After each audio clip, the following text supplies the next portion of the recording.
স্বাধীনতা যুদ্ধে এক নায়কতার সাথে ছিল, তাই গণতন্ত্র হত্যা করেছে, রাষ্ট্রীয় সম্পদ চুরি করেছে, ধারাবাহিকতায় এই ৫৩ বছরের মধ্যে দেশের ভাষায় সুস্থ নির্বাচন ব্যবস্থা নাই, বরং দুর্নীতির কারণে বিশ্বজুড়ে হয়েছে, লক্ষ লক্ষ কোটি টাকা দিতে পাচার করেছে, হাজার হাজার নিরাপত্তা খুন করেছে।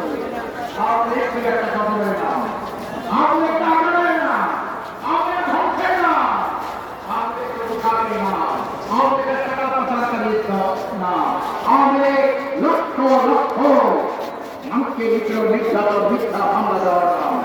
বাংলার ভাই আমার, আমি আজকে বলতে চাই বাংলাদেশটাকে এই ক্ষমতাসীনরা একটা জঙ্গল রাষ্ট্রে পরিণত করেছিল, আর জঙ্গলের মধ্যে থাকে তারা সাপ বিচ্ছি থাকে, কি বলেন ঠিক নাম, সোয়ার বন্দুক থাকে, আর এইটাকে ন্যস্ত নাবুদ করতে হলে যোগ্য শিকারী দরকার।